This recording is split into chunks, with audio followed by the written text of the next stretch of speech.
Cewek Jepang menerima tantangan di luar nalar, dan yang jaraknya paling dekat akan jadi pemenangnya. Ternyata Surti yang jadi peserta pertama. Akankah si botak sampai menempel mengenai Surti? Pergerakan pun dimulai. Surti terlihat tidak siap mencium bau terasi, bahkan sampai ditempeli stiker botak. Si Surti menengok ke depan pun tidak mau, sehingga terpaksa ia memencet tombol yang jaraknya masih jauh 35 cm.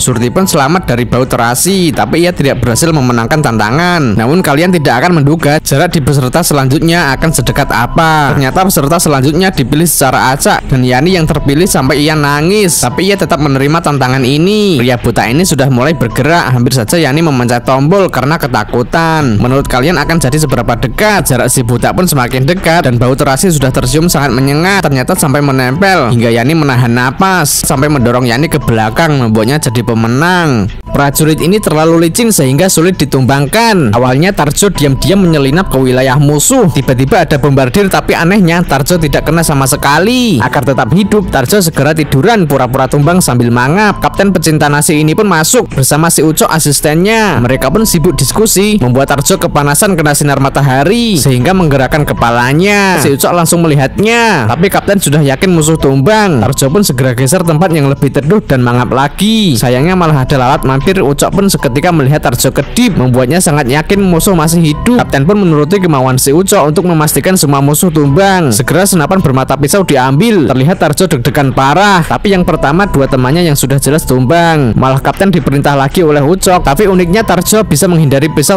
sambil mangap tanpa mengenai badannya sama sekali. Kapten pun mengira tubuh Tarjo mengandung anti magnet.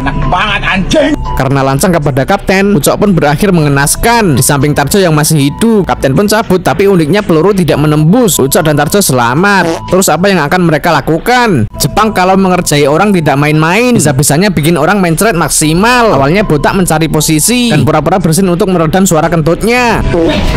Malah kentut bunyi duluan, tapi bersin kedua. Semuanya nyembur sampai botak kena tendang pria merah ini. Dan kini satu orang, si botak langsung menunjukkan tanda-tanda mulesnya dengan sangat jelas. Seketika target langsung menutup hidungnya. Mencret pun langsung ditembakkan. Karena masih ada sisa di ujung, maka dikeluarkan lagi. Untungnya tidak nyemprot. Tapi bagaimana jika target seorang wanita? Santi pun langsung masuk dan panik memegangi perutnya. Tapi tanpa basa-basi langsung disemburkan. Karena sangat banyak, ruangan pun banjir. Bahkan muka mbaknya ini penuh semua. Tapi yang mengejutkan, ternyata itu beneran diambil dari toilet.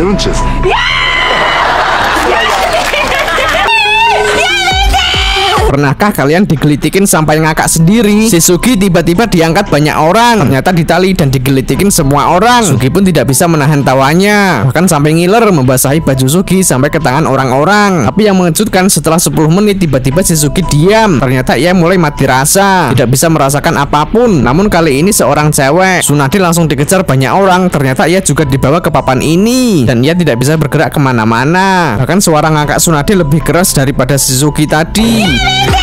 Tapi akhirnya juga sama dengan Tsunade, ia jadi mati rasa. Namun yang terakhir ini beda, karena kali ini pria hitam bernama Johnson akan mengamuk. Apa ia tidak tahu jika akan digelitikin, sehingga nurut saja dengan orang-orang ini. Muka Johnson yang awalnya mengerikan berubah jadi meringis, bahkan membuat orang-orang sampai kena tendang. Johnson pun mengamuk, tapi karena masih ditali ia tidak bisa kemana-mana, sampai membuatnya mandi keringat. Banget anjing. Anton baik hati beri sate ke anjing bernama Tony ini. Anehnya ia sekarang selalu mendapat tempat parkir, padahal selalu telat masuk sekolah, membuatnya kebingungan. Ternyata itu ulah Tony balas budi dengan menjaga parkiran. Bahkan orang lain mau parkir pun diteriakin. Anjing. Seketika ketakutan dan cabut, sehingga ketika Anton sampai, tempat parkir pun sudah siap. Malah ada yang pasang air mancur. Tony pun segera mengusir. Keran pun dinyalakan mencuci mobil. Tapi kali ini burung yang berulah ngising sembarangan. Malah Tony yang apes ketiban tahi. Ternyata juga jadi tukang parkir memberi aba-aba. Bahkan satpam ngaca pun diusir karena dikira maling. Tapi anehnya Tony malah membawa kabur tas Anton. Mau tidak mau harus ia kejar. Ternyata Tony cuma ingin membawa Anton menuju cewek idamannya ini yang sudah ia sukai sejak lama sebelum bertemu Tony. Tapi karena bengong,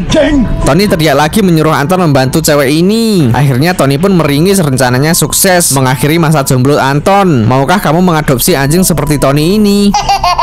Lagi fokus buka map, malah ada monyet jeceng berdiri di tengah jalan. Semuanya pun teriak. Si Tony seketika banting setir ke seberang jalan. Untungnya Marni tidak apa-apa. Tapi saat mereka melihat ke belakang, malah aliansi monyet mengejar. Bukannya cabut, si Marni malah turun lari mau masuk hutan. Untungnya si Tony memanggil sehingga Marni pun kembali. Dan tanpa pikir panjang langsung saja digas sama si Tony. Tapi yang tidak habis fikri, Tony hanya fokus depan. Dan yang aneh si Marni ternyata ketinggalan di belakang. Dan monyet yang bonceng minta digendong karena tidak mau dimupang saja si Tony. Monyet bandel ini pun turun. Si Tony auto putar balik seketika membuat Marni marah besar. Ternyata Tony mengira monyet tadi si Marni karena sama-sama kecil. Marni pun seketika ngamuk, namun ada urusan yang lebih penting lagi. Karena Marni kebelet ngising sehingga ia cepat-cepat lari ke pinggir jalan untuk melakukan setoran. Ternyata ada penggemar menghampiri. Karena lama Tony pun nyanyi dulu. Cerita kita sulit dicerna.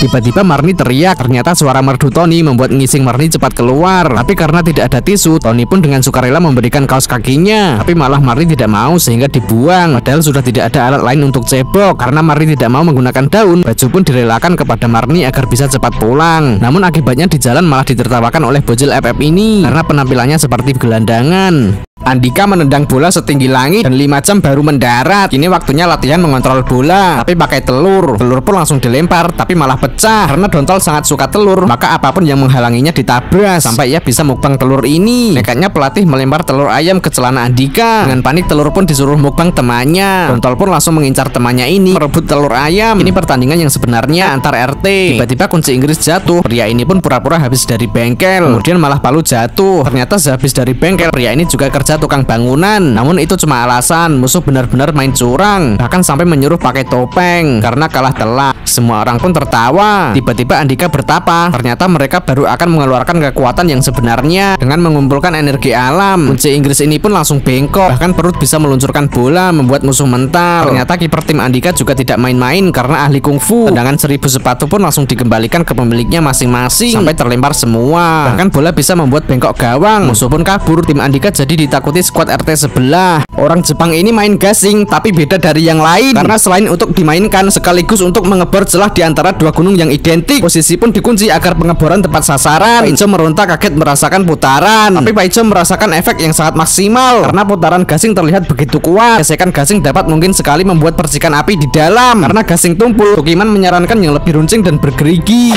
sehingga Tukiman pun kena pentung. Namun yang aneh malah benar-benar akan mereka lakukan, tapi kali ini pakai gaya dari kejauhan. Gasing dilewatkan tali yang sangat tipis. Gasing pun meluncur, namun karena medan menurun, gasing ini bergerak sangat cepat sekali, membuat Pak Ijo semakin bersemangat. Gasing pun sudah mendekat, berputar dengan mulus, kemudian langsung mendarat di papan sasaran. Dan tanpa kelamaan ternyata gasing langsung melakukan pengeboran. Pak Ijo begitu kaget merasakan. Tapi faktanya gasing ini sangat ampuh sekali, membuat ambeien kalian semakin parah. Lagi asik konten malah ditelan bumi. Ternyata ingin meniru tren ini. Korban pertama Sinarji, tanpa latihan langsung eksekusi. Tak lupa untuk menunjukkan percaya diri, namun dilihat-lihat seperti orang kepanasan menginjak api karena terlalu asik jalan. Narji pun tenggelam, tidak menduga sama sekali. Narji pun penuh jerami dan berantakan. Untungnya tidak ditelan, malah kebingungan. Korban selanjutnya yaitu kakek Sugi. Tapi belum apa-apa malah sudah dikerjai. Karena kakek Sugi tua maka harus diajari. Tapi saat dicoba malah seperti orang senam pagi. Karena terus berjalan kakek Sugi pun kena jebakan. Bukannya bikin tren malah buat orang masuk jurang. Kakek Sugi pun marah mengincar para kru untuk diamuk. Tapi belum juga menggeprek malah kakek Sugi kepleset. Si Tarjo fokus jalan malah langsung masuk jurang. Tarjo pun jadi marah beneran dan teriak-teriak semuanya ingin dihancurkan. Anjing! Pria hitam berotot ini jauh-jauh datang ke Jepang tidak untuk bergulat, tapi ia ingin ikut kompetisi tahan tawa. Lawannya pun kakek Sugi. Awalnya pria ini percaya diri bisa mengalahkan kakek Sugi dengan mudah karena ia bisa membuat ekspresi yang sangat lucu. Tapi kakek Sugi malah diam-diam seperti orang bertapa, sampai membuat pria hitam ini kehabisan ekspresi. Tiba-tiba kakek Sugi beraksi dengan sangat mengejutkan. Pria hitam ini hampir tertawa dan wasit terlihat aneh menahan tawanya. Tapi karena wajah kakek Sugi ini tidak biasa, bagaimanapun pria ini beraksi tetap tidak mempan. Malah dia sendiri yang ketawa sampai nangis. Akhirnya kakek Sugi pun melaju ke babak final. Tapi ini lebih sengit karena ia akan menghadapi Tukiman yang wajahnya sudah lucu bawaan dari lahir ini. Kakek Sugi pun mencoba untuk menahan tawanya. Tukiman pun terus berusaha untuk mengubah-ubah ekspresinya. Tapi lagi-lagi kakek Sugi melakukan gerakan yang tak terduga. Terlihat Tukiman sedang menahan tawa sambil memalingkan wajahnya. Sayangnya kakek Sugi tidak bisa ditebak, membuat Tukiman melepas tawa tidak bisa lagi menahan. Akhirnya kakek Sugilah pemenangnya.